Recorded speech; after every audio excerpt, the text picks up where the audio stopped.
If you are not subscribed to my channel, please go hit that subscribe button and that post notification bell so that you can get notified when we post a new video. I hope you guys enjoy. Love you.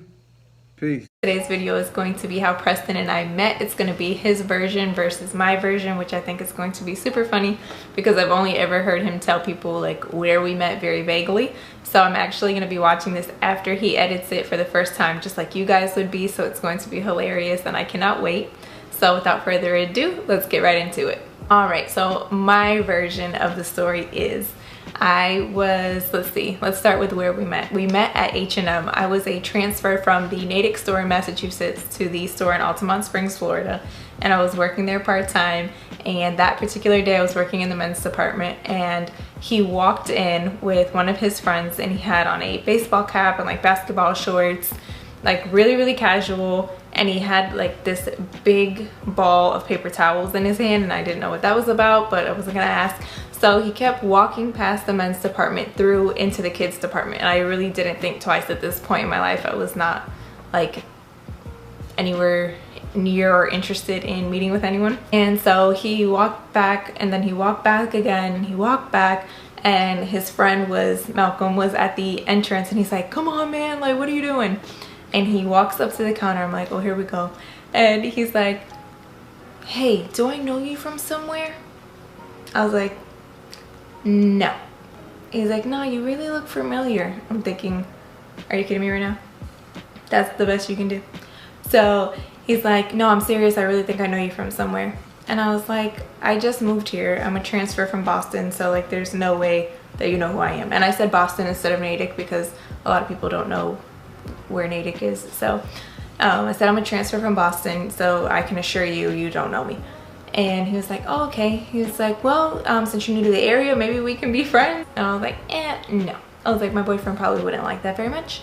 He's like, "Oh, you have a man?" I was like, "Yeah." And he's like, "Okay, well, we could just be friends." And I was like, okay, well, I guess so. So something in me, I don't know what, because he had nothing going on for himself at this point in time with his busted lip and baseball cap, I gave him my phone number, like my real phone number.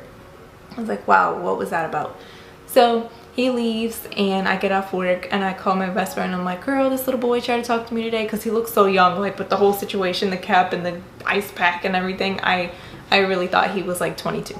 I was like, "Yeah, it's hilarious." And he texts me. I was like, speaking of. And so I was like, I'm not gonna text him back. Not because I was playing hard to get, but because at this stage in my life I really like was not interested in anyone, like no one.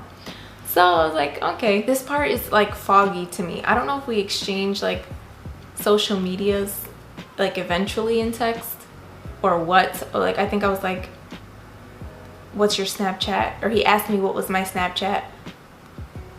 I don't know like how he found me on there, because he ended up snapping me and saying, "Hey, I think you gave me the wrong phone number."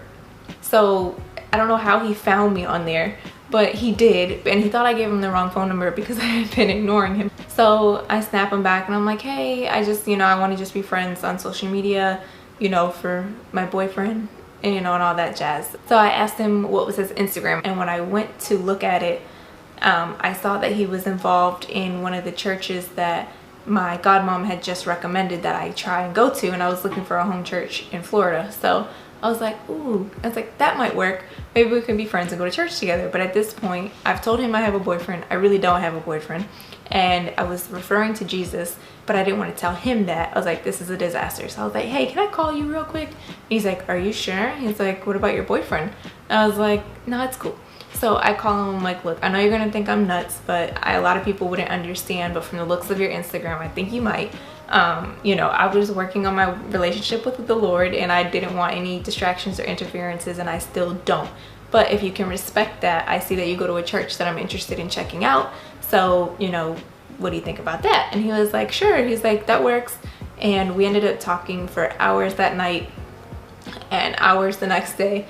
And he ended up taking me, our first date was on a Wednesday, to Church in the Sun, and we had a blast. We actually went to the youth group because he was a leader at the youth group, and it was a really good time. I really enjoyed myself, and it was nice to see him interact with the kids and with the youth, and everyone just seemed to gravitate towards him. He had like a certain charisma about him that I was like, this is new, this is interesting. So yeah, that was that, and it was history ever since. He called me literally like every day at 5 a.m. He was working out at this time, so he was calling me every day before he went to the gym and all that kind of stuff, and we would just talk for hours and hours and hours. So yeah, that's that. I don't know what his version of this story is going to be, but I hope that you guys enjoy my perspective. And remember, I'm telling the truth. I don't care what he tells you. I'm telling you the truth, okay? Oh, and I'll say it before he does. I don't know if he's gonna mention it, but I had retainers. Just like he had all that going on, I didn't have much going on for me either. I hope that you guys enjoy our perspectives on how we met. There's so much more that we could unveil and disclose to you guys about our relationship, and we would love to, because our hope is that we can minister to you guys, and hopefully you will open your hearts to what God has for you, because I certainly wasn't looking for anyone, but I know that God knew what I needed and when I needed it, and that was my prayer to him. And it didn't seem real that he would put my husband in my life literally like 2.5 weeks after I was closing an almost 10-year chapter, but he can do that.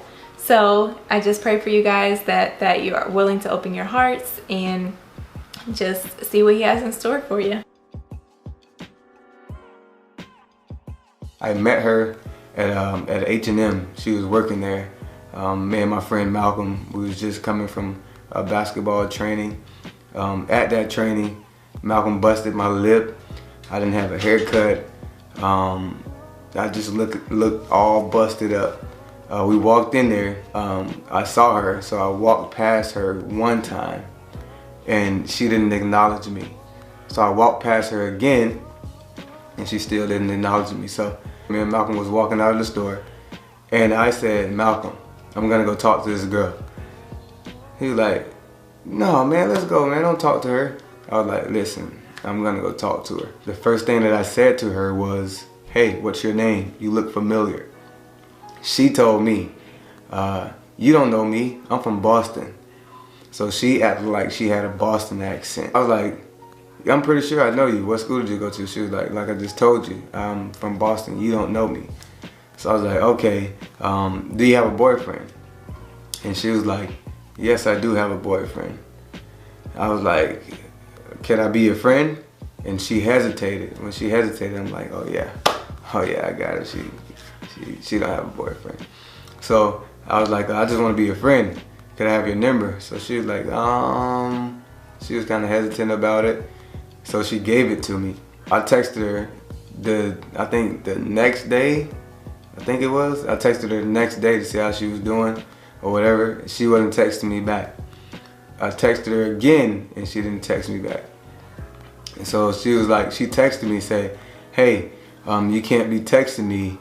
I don't want my boyfriend to get mad." And I was like, "All right, cool." And then she was like, "Do you have a social media?" So when she asked me if I had a social media, I was like, "Yeah, I have an Instagram." So I gave her my Instagram. It was like she was liking all of my pictures. And I texted her, I was like, "Hey, you gotta stop liking all my pictures like that. Your boyfriend is gonna get mad." And then she was like, "Can you call me?" I was like, I hope this is not her boyfriend telling me to call her, trying to set me up. So I prayed about it, and I called her. She was like, "I hope that you're not mad at me." I kind of lied a little bit. I was like, what did you lie about?" And she was like, "I lied about having a boyfriend." And then she said that her boyfriend was Jesus. She was like, "I said that I had a boyfriend because I wanted to focus on God, and I don't want any guy messing that up for me. But I saw that on your social media that you were a Christian, so I decided to give you a chance or whatever." So I was like, cool. She asked me, "What church do you go to?" I told her, Church in the Sun. When I told her that, she was like, "Oh wow, that's crazy, because my godparents have been telling me to go to that church." And I was like, "Who's your godparents? Have they ever been to that church?" And she was like, "No, but they told me that it was a good church or whatever." And then I invited her that Wednesday in the children's ministry that I was a leader at. I invited her, and we've been going to church together ever since then. So there's my story. Her story may be different, but just like I said, my story is the real, true story.